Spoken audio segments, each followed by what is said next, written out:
Question जो मैंने यहाँ लिखे हैं ये आप अभी नोट डाउन कर लो अपनी कॉपी पर, बिल्कुल लिख के रख लो। ये क्वेश्चन जिस दिन आप पेपर करने बैठोगे उस दिन ये आपको ऐसे के ऐसे ही बिल्कुल छपे हुए पेपर में मिलने वाले हैं और आप आकर के कहोगे वाह भैया आपने जो क्वेश्चन कराए थे सेम टू सेम वही आए हैं। इस बात की गारंटी, इसमें से कम 2 या 3 क्वेश्चन 100% आपको एग्ज़ाम में मिलने वाले हैं। स्वागत है आप सभी का आज की धमाकेदार क्लास में। तो आज की ये क्लासेस हमारी मोस्ट इम्पोर्टेंट होने वाली है। जितने भी स्टूडेंट्स हमारे क्लास 10th में हैं उनके लिए ये क्लासेस एक हिसाब से रामबाण क्लासेस है। देखिए हमने चैप्टर 1 की जितनी भी थ्योरेटिकल सीरीज़ थी, थ्योरी और जो उनके जो कंसेप्ट थे वो कंप्लीट कर चुके हैं। अब उसके बाद हमारी जो सीरीज़ फर्स्ट थी, हमने इम्पोर्टेंट क्वेश्चन की जो सीरीज़ बन रही थी वो हो चुकी थी। अब ये हमारे इम्पोर्टेंट क्वेश्चन की दूसरी सीरीज है। तो आइए इन क्वेश्चंस को बिना देरी के करते हैं। हाँ, इस बात की आशा है हमें, अगर आप इन क्वेश्चंस को करते हो तो इस बात की कहेंगे चैप्टर 1 से अगर आपने इन सारे क्वेश्चंस को, सारे थ्योरी को अगर कंप्लीट किया है ना, तो चैप्टर 1 से आपका एक भी क्वेश्चन एग्जाम में नहीं बचेगा, फर्स्ट होने वाले हो। तो देखिए हमें ये क्वेश्चन करने हैं। क्वेश्चन कह रहा है पहला, निम्न अभिक्रियाओं को संतुलित करो। देखिए ध्यान से, जो अभिक्रियाएं दी हुई हैं इन अभिक्रियाओं को, ये ऐसे इस टाइप के क्वेश्चन 100% आते हैं एग्जाम में। निम्न अभिक्रियाओं को संतुलित करो, हमने संतुलित करना, बैलेंस करना बताया था। देखिए पहली अभिक्रिया देखिए ध्यान से, HNO3 प्लस CaOH का whole twice, sign of reaction KNO3 का होल ट्वाइस प्लस H2O। अरे भैया ये समझ में नहीं आया। देखिए ध्यान से, HNO3 नाइट्रिक अम्ल, जब नाइट्रिक अम्ल कैल्शियम हाइड्रोक्साइड CaOH के होल ट्वाइस से अभिक्रिया करता है तो कैल्शियम नाइट्रेट, कैल्शियम नाइट्रेट और जल बनाता है। ये अभिक्रिया ऐसे भी पूछ सकते हैं, क्या होता है जब नाइट्रिक अम्ल कैल्शियम हाइड्रोक्साइड के साथ अभिक्रिया करता है, तो क्या बनता है, कैल्शियम नाइट्रेट और जल। अब भैया इसे बैलेंस करना है तो बैलेंस करने के लिए hit and trial method use होगा। देखिए ध्यान से चेक करते हैं। सबसे पहले हमारा इससे शुरुआत करते हैं, HNO3, यहाँ हाइड्रोजन कितने हैं, 1 और यहाँ 2 और 1 3 हाइड्रोजन। ठीक है, कितने हो गए, 3 हाइड्रोजन। लेकिन यहाँ तो केवल 2 ही हैं, है ना। तो क्या करते हैं, हमें 2 से गुणा करते हैं। सबसे पहले 2 से हमने क्या की, गुणा। अब जब हमने 2 से गुणा की तो क्या बना, देखिए ध्यान से, 2 हाइड्रोजन यहाँ हो गए। अब 2 हाइड्रोजन और 2 हाइड्रोजन 4 हाइड्रोजन हो गए। तो अब यहाँ हम 2 से यहाँ गुणा कर देते हैं। अब चेक करते हैं कि हमारी अभिक्रिया बैलेंस है या अनबैलेंस है। चेक करो, 2 हाइड्रोजन ये और 2 और 2 4, यहाँ OH का होल ट्वाइस लिख रहा है, तो इसका मतलब ये है कि यहाँ 2 ऑक्सीजन है और 2 हाइड्रोजन है। ठीक है, तो यहाँ 2 हाइड्रोजन और 2 ऑक्सीजन है, ये आपको याद रखना है। होल ट्वाइस का मतलब ये है पूरे पे है, तो यहाँ 2 हाइड्रोजन और 2 4 हाइड्रोजन हो गई, और यहाँ भी 2 दूनी 4 हाइड्रोजन है। ठीक है, अब देखते हैं आगे। देखिए अब यहाँ चेक कीजिए आप, 2 3 6, ऑक्सीजन कितनी हो गई, 6 और 2 ऑक्सीजन, ये 6 और 2 8 हो गई। यहाँ भी चेक कीजिए, 2 3 6 और 2 2 2 8, यह अभिक्रिया हमारी बैलेंस हो गई। दूसरी देखिए, NaOH plus H2SO4, sign of reaction Na2SO4 plus H2O, यानी कि जब सोडियम हाइड्रोक्साइड H2SO4 सल्फ्यूरिक अम्ल से अभिक्रिया करता है तो सोडियम सल्फेट और जल बनाता है। क्या बनाता है, सोडियम सल्फेट और जल। आपको ये तत्वों के नाम याद रखने हैं यौगिकों के, NaOH sodium hydroxide, H2SO4 sulphuric अम्ल, Na2SO4 सोडियम सल्फेट प्लस जल H2O। H2O को हम सोडियम हाइड्रोक्साइड भी कहते हैं, है ना। अब चेक कीजिए इसे आप, H2O को हम ऑक्सीजन हाइड्रोजन डाइऑक्साइड कहते हैं। ठीक है, देखिए आप चेक कीजिए, यहाँ आप पूरी इक्वेशन में चेक कीजिए कि यहाँ नाइट्रोजन कितने हैं, 2, सोडियम Na यहाँ 1 है और यहाँ 2 है, तो इसे 2 करने के लिए हम यहाँ 2 से गुणा करेंगे।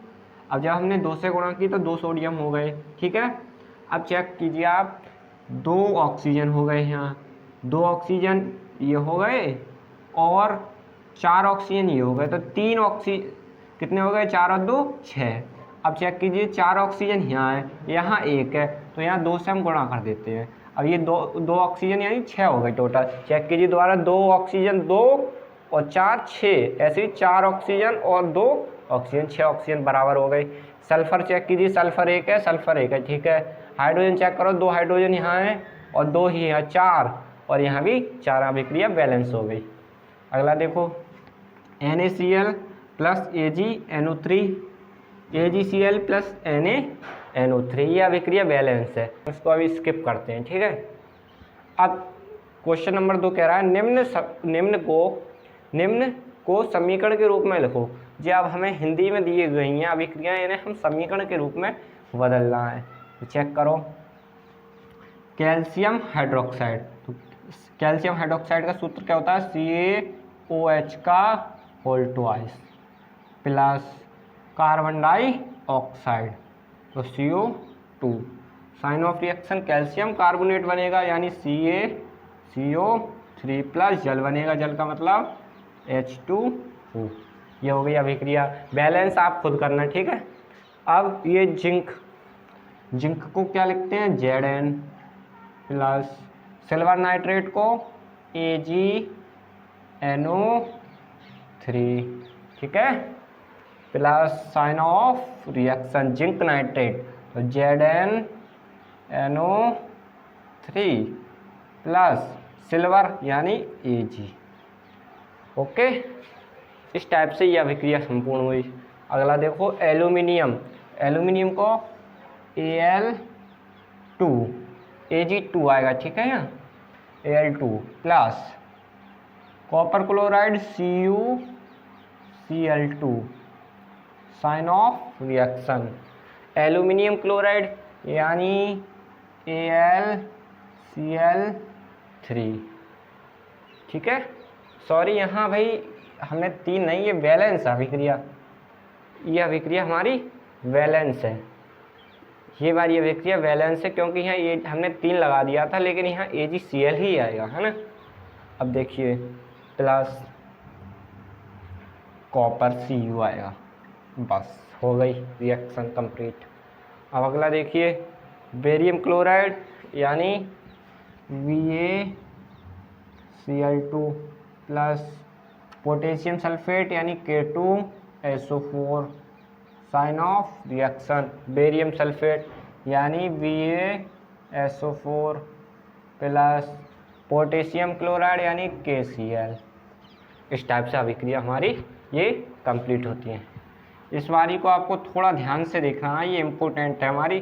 देखिए NaCl AgNO3 से अभिक्रिया करता है तो AgCl और NaNO3 बनता है, ये आपको अच्छे से याद रखना है। यहाँ अभी हमने 3 लगा दिए थे, इस वजह से हमारी ये अनवैलेंस हमें लगने लगी, लेकिन ये अभिक्रिया वैलेंस है, ठीक है, बिल्कुल वैलेंस है। अब नेक्स्ट क्वेश्चंस देखते हैं। हमारे कुछ इंपॉर्टेंट क्वेश्चन और लिखे हुए हैं जिन्हें आपको अच्छे से समझना है। पहला क्वेश्चन कह रहा है अवक्षेपण अभिक्रिया क्या है, उदाहरण देकर समझाइए। देखिए अवक्षेपण जो अभिक्रिया होती है ना, बहुत ही अच्छी अभिक्रिया होती है, बहुत ही शानदार होती है। ये क्वेश्चन 100% एग्जाम में आने का चांसेस है। देखिए ध्यान से, अवक्षेपण से समझना है पहले, अवक्षेपण से पहले आपको समझना है अवक्षेप, फिर आपको अवक्षेपण अभिक्रिया आसानी से समझ में आ जाएगी, ठीक है। अब ये अवक्षेप क्या होता है समझिए ध्यान से। देखिए सुनिए, जब 2 या 2 से अधिक तरल पदार्थ मिलकर के एक ठोस पदार्थ का निर्माण करते हैं, जब 2 या 2 से अधिक तरल पदार्थ मिलकर के एक ठोस पदार्थ का निर्माण करते हैं, तो जो ठोस पदार्थ बनता है वो अवक्षेप के रूप में बनता है। या फिर हम इस प्रकार से भी कह सकते हैं, जब 2 या 2 से अधिक जलीय पदार्थ मिलकर आपस में मिलकर एक ठोस पदार्थ का निर्माण करते हैं, जिसे अवक्षेप कहते हैं, उस अभिक्रिया को हम अवक्षेपण अभिक्रिया कहते हैं। यानी कि 2 तरल पदार्थ मिले आपस में, उनने मिलकर के एक ठोस पदार्थ बना दिया, इसी अभिक्रिया को हम अवक्षेपण अभिक्रिया कहते हैं। तो आप लिखोगे, हम बोल रहे हैं, फॉर एग्जाम्पल हम समझाएंगे अभी। जब 2 या 2 से अधिक जलीय पदार्थ मिलकर के 2 या 2 से अधिक जलीय पदार्थ आपस में मिलकर के एक ठोस अवक्षेप का निर्माण करते हैं, ठोस अवक्षेप का निर्माण करते हैं। इस अभिक्रिया को हम अवक्षेपण अभिक्रिया कहते हैं। ठीक है, अब इसका एग्जाम्पल देखिए। एग्जाम्पल चेक कीजिए, सुनिए ध्यान से। अब भैया एग्जाम्पल क्या हो सकता है इसका, देखिए AgNO3। AgNO3 क्या है, विलयन है, तरल है। AQ का मतलब विलयन, AgNO3 क्या है, एक विलयन है। ठीक है, तरल है, जिसे हम क्या बोलते हैं, सिल्वर नाइट्रेट। इसने अभिक्रिया की पोटेशियम क्लोराइड से, ये भी तरल है, ये भी एक विलयन है। यानी जब सिल्वर नाइट्रेट के विलयन ने पोटेशियम क्लोराइड के विलयन से अभिक्रिया की तो AgCl बना प्लस KNO3, AgCl2 प्लस, देखिए AgCl3, हाँ, प्लस KNO3। तो ये बना, ये हमारा सॉलिड था, ये हमारा क्या आया, अवक्षेप। ठीक है, तो इसी अभिक्रिया को हम अवक्षेपण अभिक्रिया कहते हैं। ठीक है, इसी अभिक्रिया को हम क्या कहते हैं, अवक्षेपण अभिक्रिया कहते हैं। अब अगला क्वेश्चन देखिए। अगला क्वेश्चन कह रहा है ऊष्मा शोषी और ऊष्माक्षेपी अभिक्रिया क्या है, श्वसन एक ऊष्माक्षेपी अभिक्रिया क्यों है। ऊष्मा शोषी और ऊष्माक्षेपी अभिक्रियाएं क्या होती हैं, देखिए ध्यान से। ऐसी अभिक्रियाएं आपको डेफिनेशन लिखनी है सबसे पहले, ऊष्मा शोषी की। तो ऐसी अभिक्रिया जिसमें ऊष्मा संग्रहित होती है, या फिर ऐसी अभिक्रिया जिसमें ऊष्मा की ज़रूरत होती है, उसे हम ऊष्मा शोषी अभिक्रिया कहते हैं। ठीक है, या फिर दूसरे शब्दों में आप लिख सकते हैं ऐसी अभिक्रिया जिसके होने के लिए ऊष्मा की ज़रूरत होती है, उसे हम ऊष्मा शोषी अभिक्रिया कहते हैं। ठीक है, और दूसरा ऊष्माक्षेपी, तो ऐसी अभिक्रिया जिसमें ऊष्मा उत्पन्न होती है तो उसे हम ऊष्माक्षेपी अभिक्रिया कहते हैं। अब क्वेश्चन आता है श्वसन एक ऊष्माक्षेपी अभिक्रिया कैसे है। तो देखिए, आप जो खाना खाते हो, ठीक है, वो खाना पेट में पहुंचता है, फिर उसका दहन होता है। कार्बन डाइऑक्साइड ऑक्सीजन गैस जो लेते हो आप, उसकी उपस्थिति में उसका दहन होता है। उसके बाद दहन होने के बाद जो ऊष्मा होती है वो कार्बन डाइऑक्साइड के रूप में निकलती है, शरीर से ऊष्मा बाहर निकल रही है, तो श्वसन एक ऊष्माक्षेपी अभिक्रिया है। तो आप लिख सकते हो श्वसन ऊष्माक्षेपी अभिक्रिया किस लिए है, तो आप लिखोगे श्वसन ऊष्माक्षेपी अभिक्रिया इसलिए है क्योंकि जब हम भोजन ग्रहण करते हैं तो वो भोजन ऑक्सीजन की उपस्थिति में दहन होना शुरू होता है, और दहन होने के कारण जो ऊर्जा होती है वो हमारे शरीर से बाहर निकलती है कार्बन डाइऑक्साइड गैस के रूप में। कार्बन डाइऑक्साइड गैस के रूप में हमारे शरीर से कुछ मात्रा में ऊष्मा बाहर निकलने लगती है, इसलिए जो हमारी श्वसन है वो एक ऊष्माक्षेपी अभिक्रिया है। ठीक है ना। अब आपको एक सिंपल सा एग्जाम्पल लेके लिख सकते हैं ऊष्माक्षेपी अभिक्रिया का। आप अगर एग्जाम्पल लिखें तो ऊष्माक्षेपी का, ठीक है, ऊष्माक्षेपी का एग्जाम्पल आप लिख सकते हैं CaO, बिना बुझा चूना। ये जो बिना बुझा चूना है, जब जल से अभिक्रिया करता है तो क्या बनाता है, बुझा चूना, और ऊष्मा उत्पन्न होती है। इसी अभिक्रिया को हम क्या कहते हैं, ऊष्माक्षेपी अभिक्रिया कहते हैं। तो आई होप आज की क्लास बहुत धमाकेदार रही होगी, आपको एक पॉइंट अच्छे से समझ में आया होगा। हाँ, अगर आपको किसी भी प्रकार का डाउट रहा हो क्लास में तो आप कमेंट कर पूछ सकते हैं। बाकी आपका चैप्टर 1 पूरा कंप्लीट हो गया विद थ्योरी विद न्यूमेरिकल। तो बस आज की क्लास में इतना ही।